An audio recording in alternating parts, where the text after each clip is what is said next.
Hello everybody. For those of you who have watched my Mega Man 2 episodes this month, I hope you liked them. I hope some of you even tried the dice challenge. So this is just a little bonus episode this week, no special gimmicks or anything. I did mention some design flaws in some of the levels, but I got lucky with the dice rolls. I didn't have to suffer from the bad level design. So, just for fun, today we're going to take a look at a couple of those levels, namely the Crashman and Heatman stages. Alright, so we'll try the Crashman level first. I am playing on the Mini NES Classic, by the way. We have save states here. Supposedly there are save states on the Legacy Collection as well. I didn't look up how they work. So the level starts off simple enough. It's a mostly vertical level. Newcomers might struggle here a bit, but nothing too bad yet. The problem arrives at this part. First of all, it's a small ladder labyrinth, so there are a couple of dead ends. But that's not the problem. The problem is this bird enemy who releases its eggs that shatter into a bunch of baby birds. When it drops the egg, you're still positioned low on the ladder, and the egg breaks apart above you. Then the birds come at you at an angle that you can't do anything about. When you have special weapons, this is less of a problem, but still, this is an unfair portion of a level to the player. You can drop off the ladder and hope that the bird will come by another direction, sometimes dropping its egg into the empty space, but that's not always guaranteed. I don't know if there's a trigger for which direction the bird comes from. I didn't know if it depended on the direction Mega Man faced before climbing the ladder. I kinda tested this out a bit and it seems to be the case, but I'm not completely sure. I'm not saying this part is impossible. I mean, the birds don't do that much damage to Mega Man. But still, it's an unfair position, and if you get hit by a bird, you fall off the ladder, so you have to remember to hold the up button to grab the ladder again before you fall to the screen below. So, I've seen worse design flaws in Nintendo games, but it's still unfair to expect players to take almost unavoidable damage to move forward.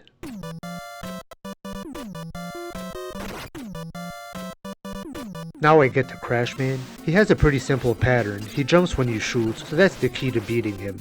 He can be difficult with your arm cannon. He's a piece of cake with the air shooter though. Alright, now I'll go to Heatman, and we're going to tackle a much bigger design flaw, the disappearing block sequence. This first part is easy. Again, the game starts you with a simple challenge to get you accustomed to the type of trap. Some more blocks here, a different type of challenge than before, maneuvering through these metal burger guys.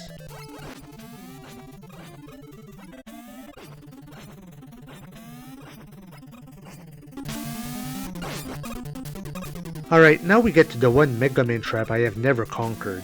The later Mega Man games have disappearing blocks like this, but they seem to be well synchronized, like every second a new block appears and you get used to the timing and positions of the blocks. But here the timing is pretty erratic. We didn't have this problem earlier in the level. I'm not a game designer, but my belief is it has to do with the transitioning screen. Because you're moving from left to right, you are transitioning screens, and it makes the blocks not synchronized with each other.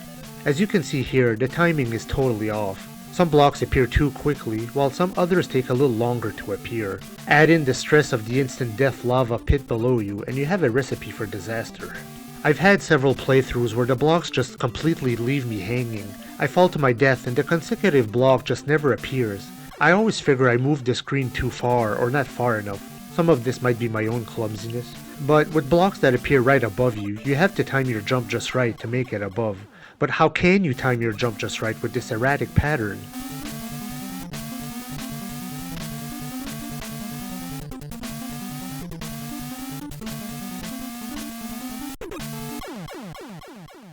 Still trying.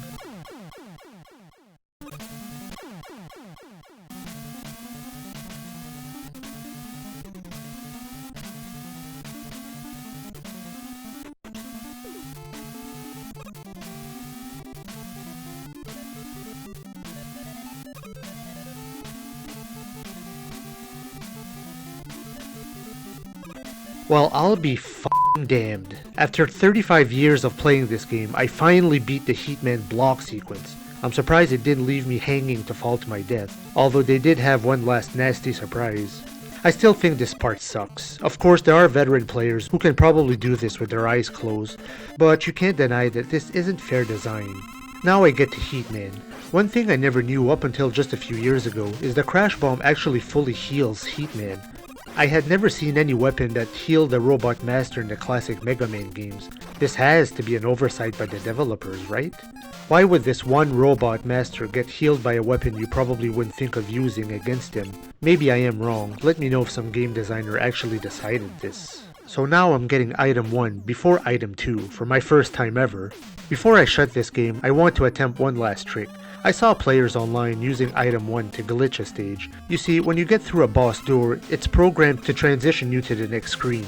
But by using item 1, you can actually kinda clip through the wall and still interact with the boss door on the previous screen. So again, it transitions you to the next screen. I'm actually having trouble pulling it off here.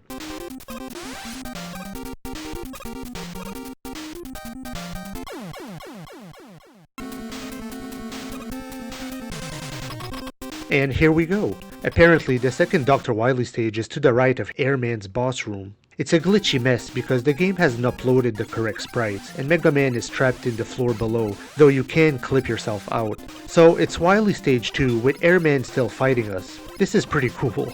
Some players have figured out ways to make it to the end of this level. I always like exploring glitched levels like this. I'm probably gonna die to spikes here. Yep. And we have a game over. Darn, I can't try again right away. I didn't save state before. Alright, so this was just me fooling around a little bit with Mega Man 2. I hope you enjoyed the game as much as I do, and I hope you'll join me in May for a new challenge. Ooh, a Demon Souls challenge. That's gotta be pretty rough. Keep gaming, everyone.